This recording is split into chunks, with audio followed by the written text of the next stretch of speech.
Okay, so let me move that out of the way so you can see a little bit more. This is actually my dining room currently. You'll find that when you start selling, trying to make space for all of your inventory could be a little challenging. I do have a garage, so I have a lot of like hard goods items out there, but I try to keep the clothing and the shoes inside. I don't know. I feel better with it being inside. I feel like I'm taking better care of the product. And also I have easier access to get to it and blah, blah, blah.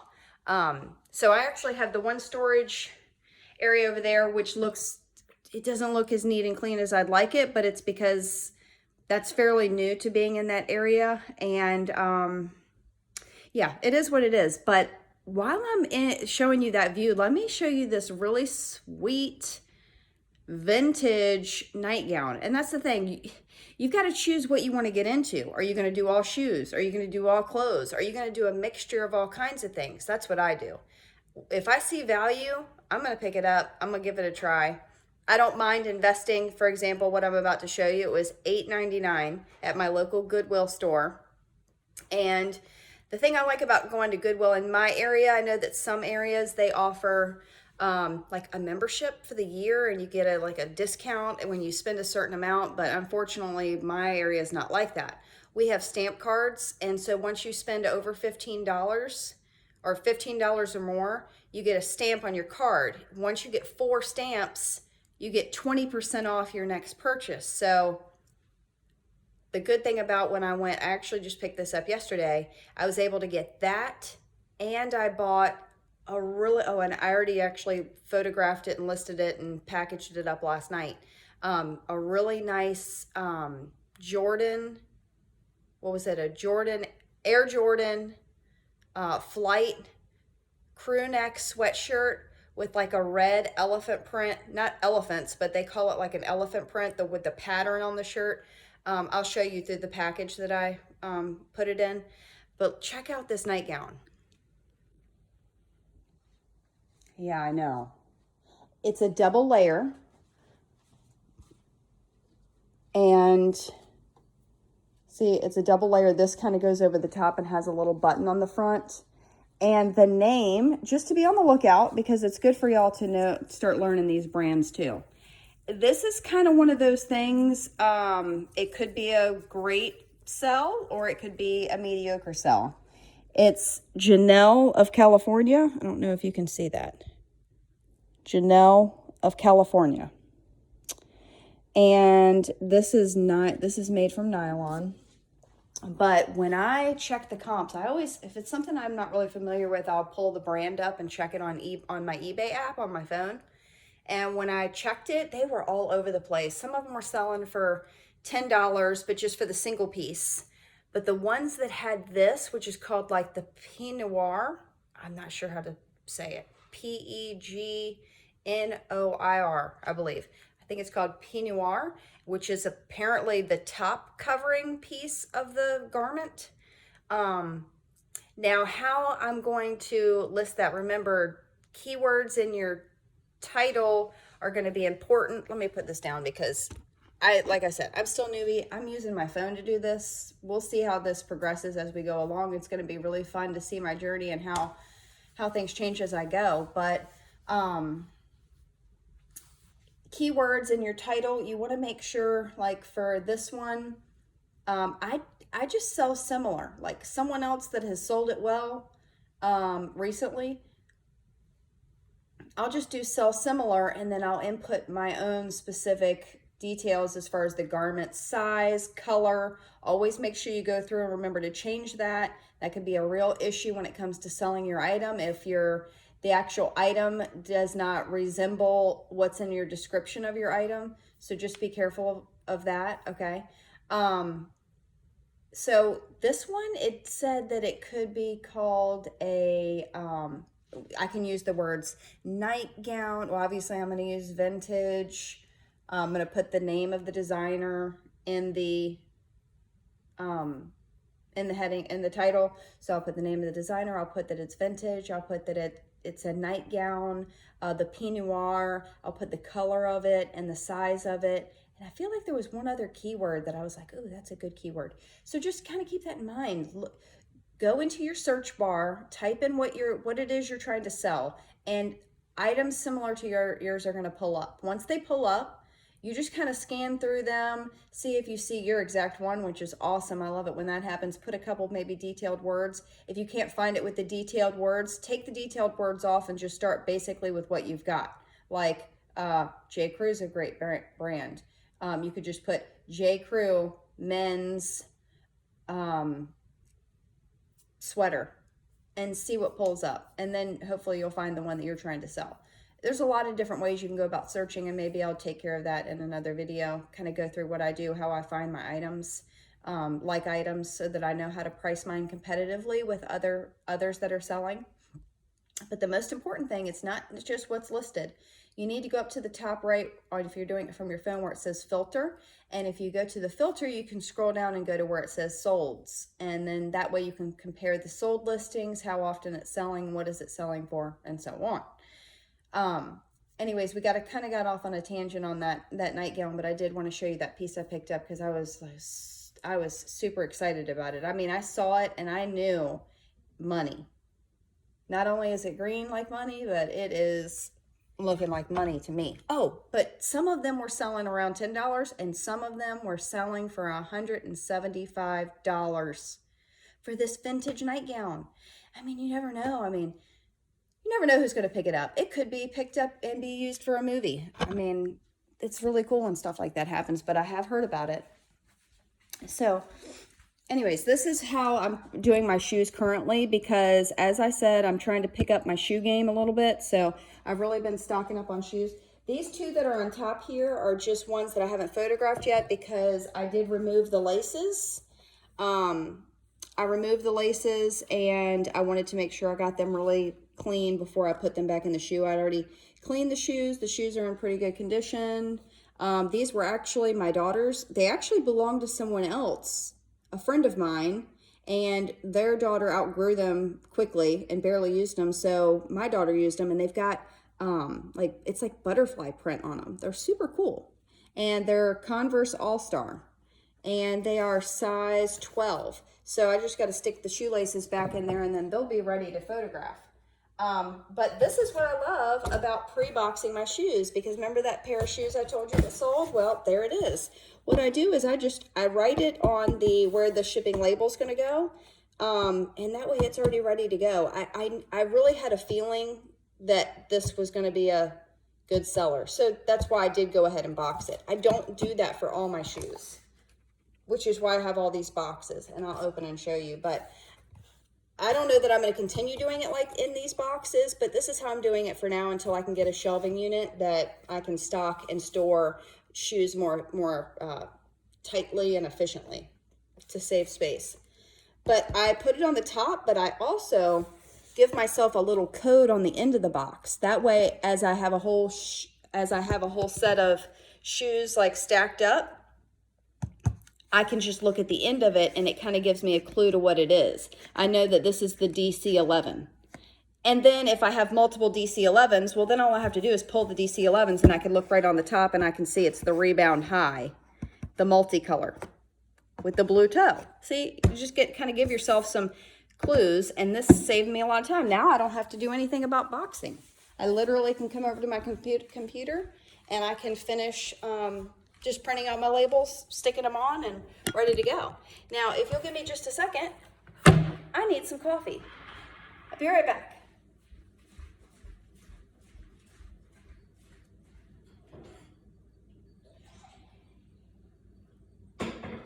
Almost done.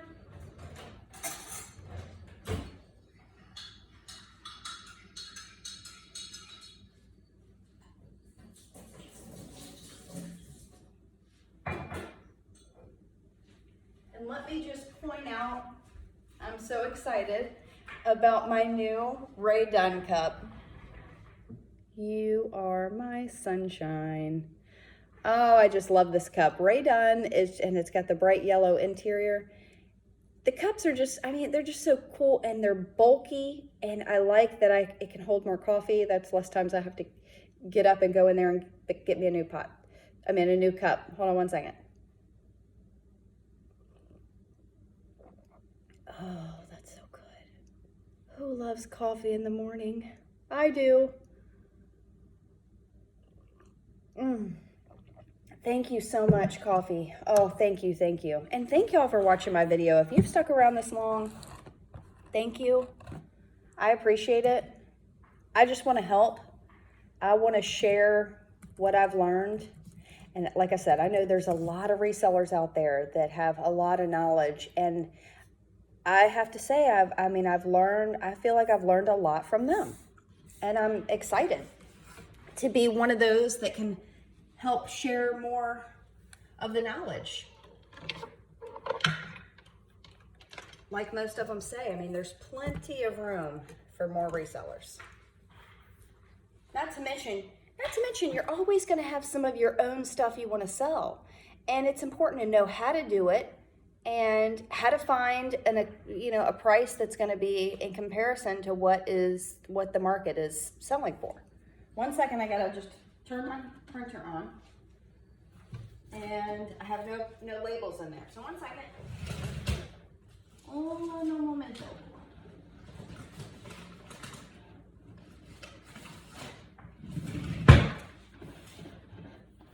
And that's regular paper. Hello. Oh. Ooh. Let me run and get my shipping labels. Hold on.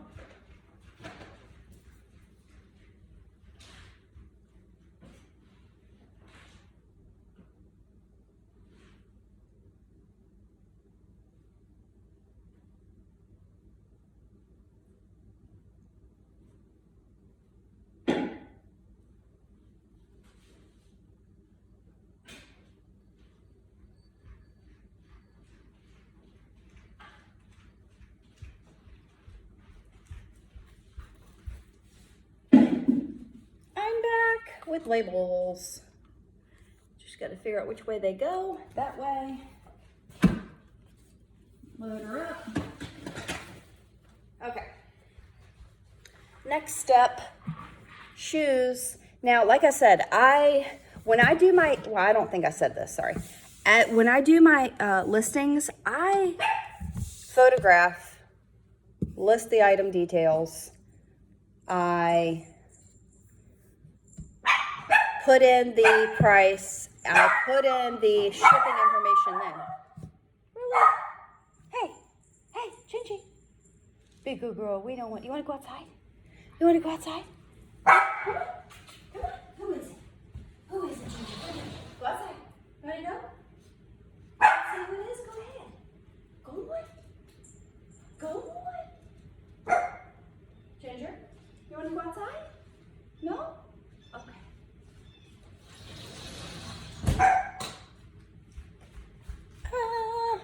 Okay.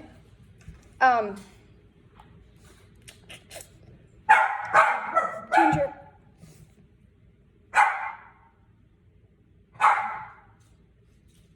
Well, are you done?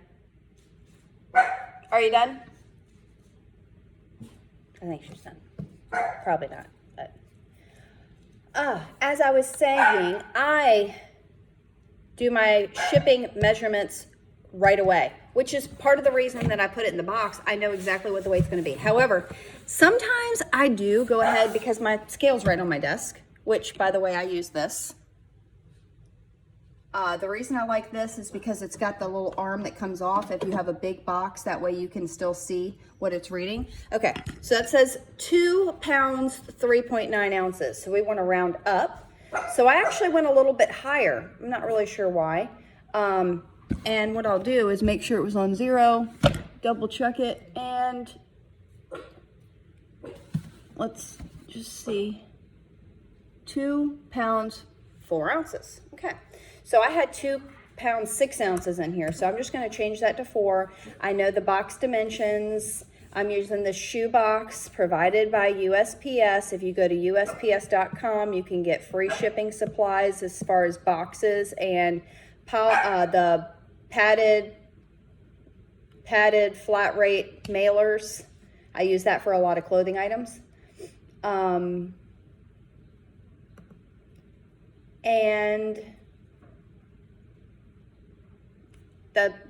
so that's typically what I use for most of the shoes, except for boots. Okay, so I've got the shoes, I weighed them, I'm on the eBay page, and I just go to, they paid shipping, so they actually, these shoes, it's the DC Rebound High Top Women's size 11 skateboard shoes, and they sold for $30, and I paid $10. The buyer also paid shipping, $9.70. But my shipping label, when purchased through the eBay shipping label app, from the eBay shipping label, is only going to cost me $7.98. So I'm saving almost $2 in the cost of the label. And I kind of look at that sometimes as just offsetting the cost of my listing fee or my, eBay fee, PayPal fee, because they all have a fee, which is usually for the eBay and the PayPal fee, it's about 13.5%. So I'm going to go right over here to purchase and print the label while I'm waiting on that to load. See, that's the only downfall to the computer. It is a little bit slower, but like I said, I'm a part-time seller. I'm not selling 10 items a day. To be honest, my sales are really sporadic. Over the year, there's a lot of things that can happen in the course of a year.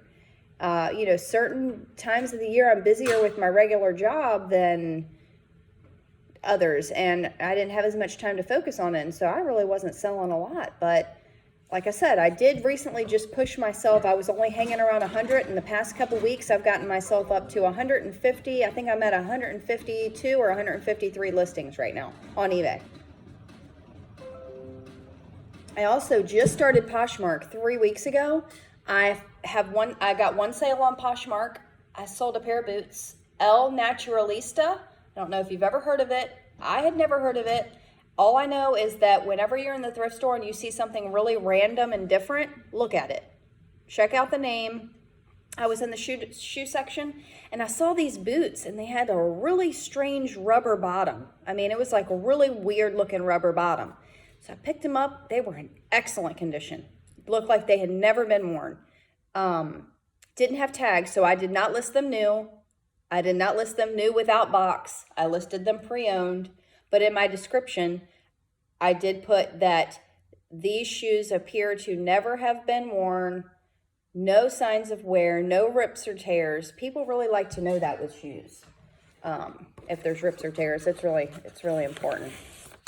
Pull my label off, slap her on here.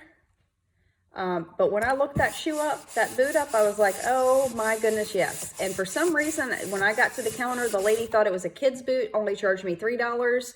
And I had them listed on eBay and Poshmark for like $89 or $99. I think I had them on Poshmark for $99 because the fees are a little bit more. So I wanted to cover myself a little extra. A lady ended up offering me, I had them $99. She offered me $75. I came back and said $80. I'll take $80 off a $3 boot. And she accepted, and I got my first sale, and I was so excited. Poshmark's 20%, so I was excited. Hold on, I'm about to go in here and go to ship my next item real quick. Shoes are done. Let's see what my next item is. Okay, the next one is a Zoot Kona. That's what it's called. Zoot Kona Hawaii cycling jersey. It's a men's extra large hula girl. All right, so that would be in here. I put all of my items, once I take a picture of it, I fold it up, I put it in a bag, I put an item number on it, I keep track of it in a spiral notebook, and they go into one of the totes that are in the other room, men's, women's, kids, and so on. So that's the jersey. Now for that, I'm going to use one of these, and I'm going to use the manlier looking one of the two. I have these I bought and these I bought. Okay, So let's go to print shipping label.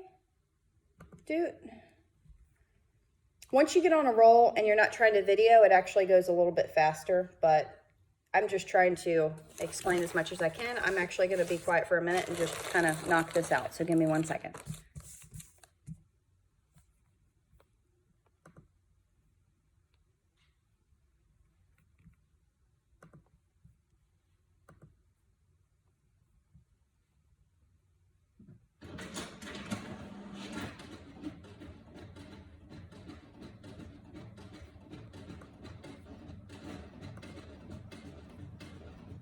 This next item, I have had this, like this is one of the earlier things I bought. So I've probably had this for almost a year, maybe 9 months. And I wish I could show you a picture, but obviously you can see there's a sailboat on there, but it's a men's extra large. It's like a see-through, it's like a netting button-up collared shirt. I mean, this is an awesome shirt. I don't really feel like the pictures could even do it really that much justice because it's hard to be able to get an angle where you could see through, you know, you could really see through the shirt. But I must have taken decent enough pictures because it did finally sell and it sold for $20. I paid $2 for it.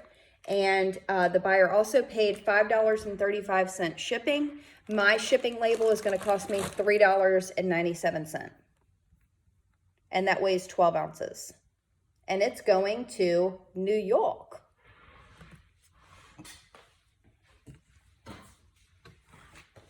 Okay, while I print the next label, I put the shipping label on what sold before, and I always just double check. That's what I like about having this little sheet. It tells me on the bottom what it was for. Now I'm going to push print for that sailing shirt, and then I'm going to look on here, and I'm going to like, okay, this is the cycling jersey. So I know I'm going to put the cycling jersey in here.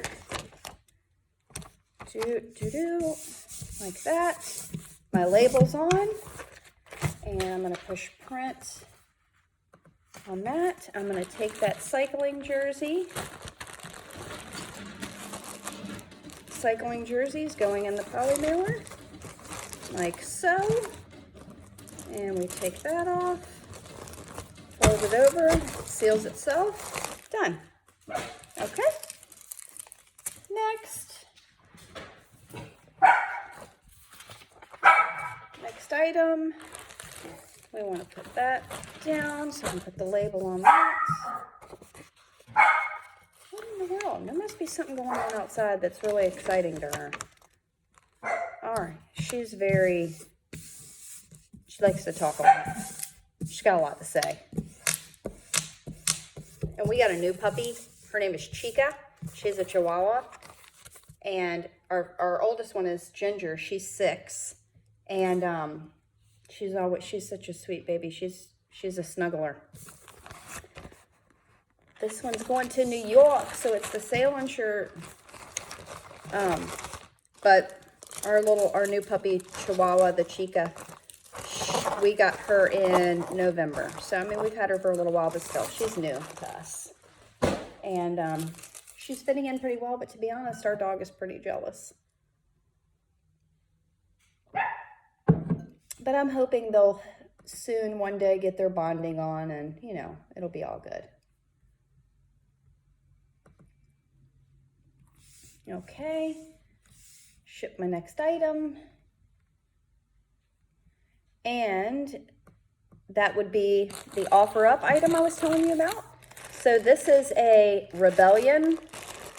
It's got a sheer top. It's a sleeveless tank for women, size, I don't know if I can see on the medium. I like to try to fold my items so I can still see the label and the size. That way I can just double check if I have a similar item, which hasn't happened, but you never know when it might happen. So it's always good to safeguard yourself and think ahead. Although these bags do open and reseal pretty easily.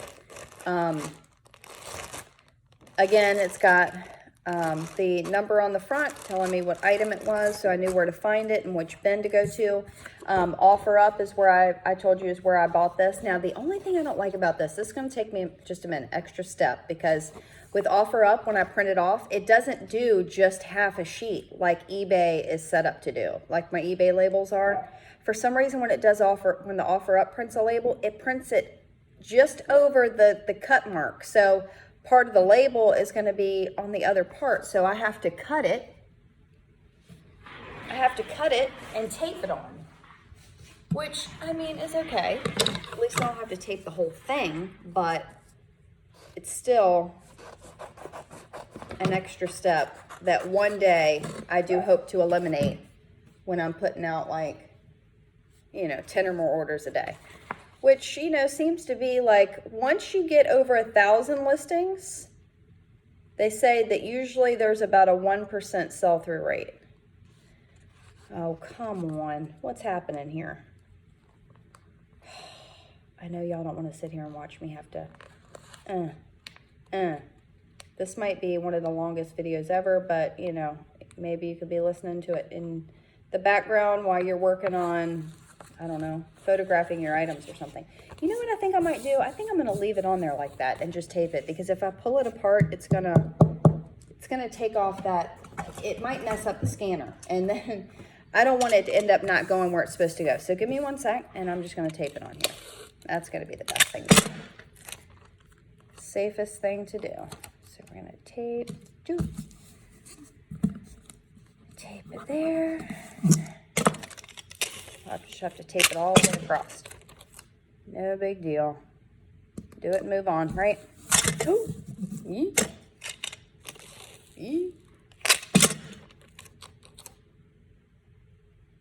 Boop. I really want to do a take along to the thrift store with me. Like, you know, video while I'm in the thrift store looking at stuff, because I think it's fun to watch other resellers do that too. So one day I want to get into that.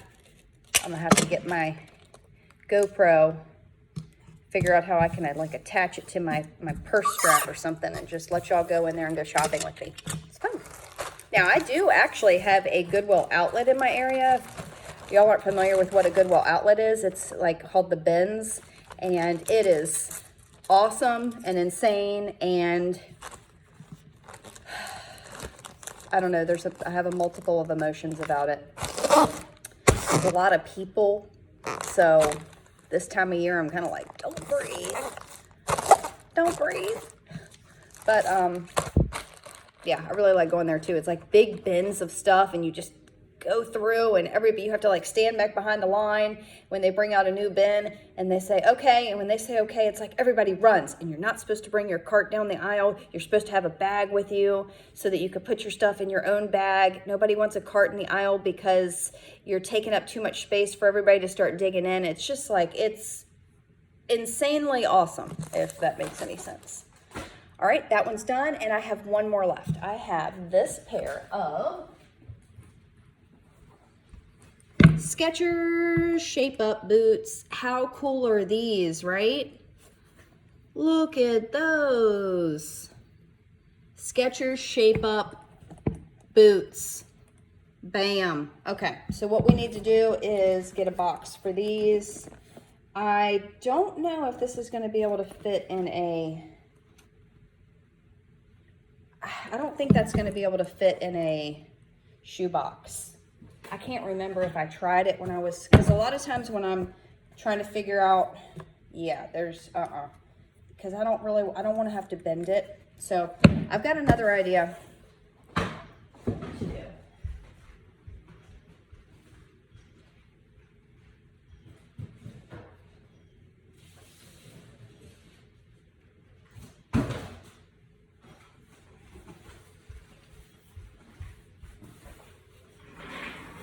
This is a large shipping box.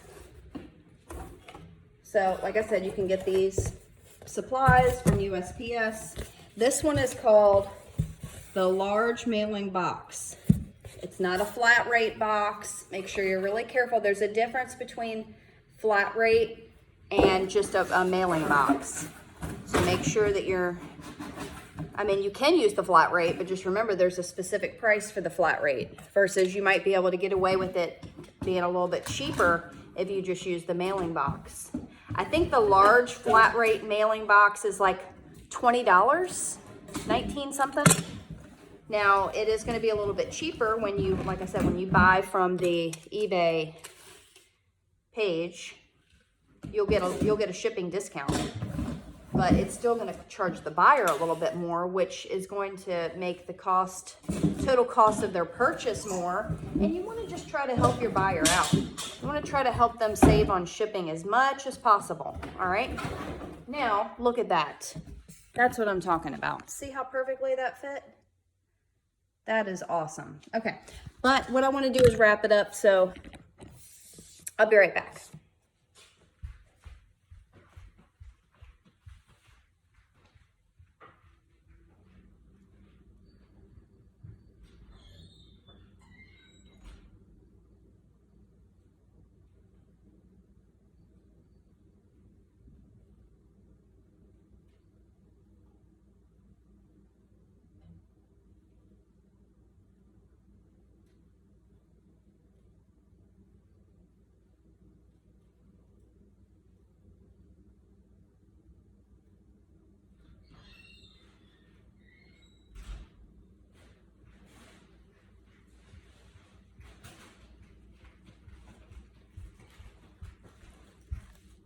Shipping supplies I keep in the garage. These bubble, like they're like a air pocket. I use those just to create cushion when the box is a little bit big. And some paper to wrap them in.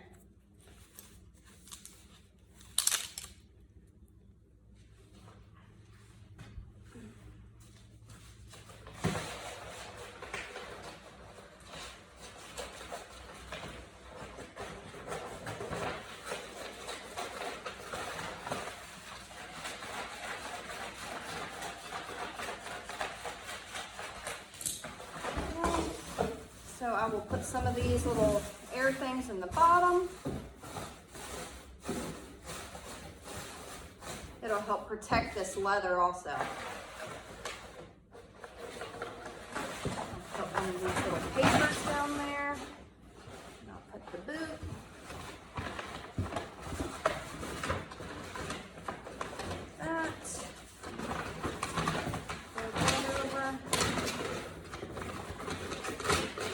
Put the other boot.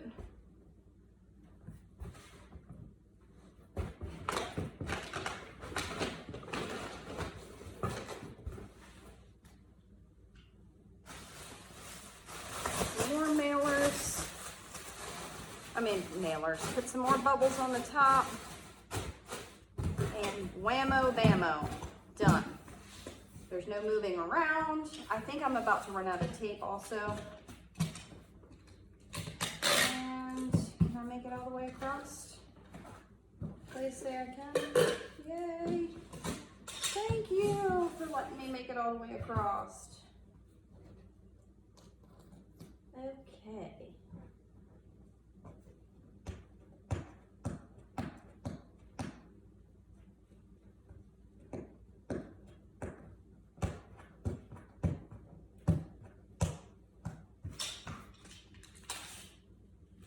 I made it off across again and again. Yay, that's just what I needed. Look at that. Done. See, not too long. Now I'm also, because I had to put the little things in there, I am going to reweigh. Reweigh again. And we want to go to print shipping label. Try to multitask here. Print shipping label. My scale is ready. How much do you weigh? 2 pounds, 14 ounces. The buyer paid $10.90 shipping. I originally said 2 pounds, 7 ounces, but because I ended up having to use a bigger box and the bubbles, it came to 2 pounds, 14 ounces. So let's see how much this is going to increase my price. Let's just drop it and double check it one more time. Yep, 214. All right, now update. Now that's not a 14 by 17 box either. That's a 12 by 12 by 8. The awesome thing is they have the measurements right on the box. So if you don't alter the box, you just basically input your dimensions. So you input your weight and then input your dimensions. And it did not change my price. What a win. So my shipping cost for that is $8.33. The buyer paid me $10.90. The buyer also paid me $39.99 for those boots. I paid $5.50 for those. Thumbs up for me. Okay, now, so exciting. I'm so thankful. I'm so grateful. I'm so thankful. Every time I get a sale, it's like, wow, did I really just do that? Oh my gosh, like, and that's what keeps the hunger. And it can be done, and this is a great way for y'all to make extra money. Be selective though. Don't just buy random stuff. If you don't have money to spare, don't buy random stuff. Really look at the comps. Look at what's selling. Is it a good sales price? Are you making a decent enough profit? There are items out there that you can find to make 20 and above, which is really what you need to aim for, especially being new, because there's a lot of little fees that you're going to start incurring. Like, you're going to have to buy tape. You're going to have, now you could just print, you don't have to have the sticky labels. You can just print your label on regular paper and tape it onto the package. That's what I did when I very first started, because nothing was going to hold me back. I was going to figure out how to do it, and I was going to get her done. And I've come a long way, but I know I've got a long way to go. And I hope that y'all can go with me on this journey. I'm putting my last label on for the day. Well, let's not say for the day. Let's say for this morning, because I'm feeling positive that I'm going to get some more sales today. Because you know why? I've learned to source better. I've learned to find better items, like that nightgown. Think outside the box a little bit sometimes, but don't do that too much in the beginning if you're new. You know, go with what's more of a sure thing. I don't know how long it's going to take for that nightgown to sell, but I can tell you what, I guarantee you I'm going to sell it for more than $8.99. And if I don't, I will rock it around my house and maybe do a YouTube video while I'm wearing it. Anyways, I'm being silly, but thank you so much, eBay buyers. I'm going to show you what's going out for today. Nothing too pretty. It's got my shipping supplies still there, but thank you so much. There it is. And till we see each other again next time, happy hunting, stay positive, and good luck.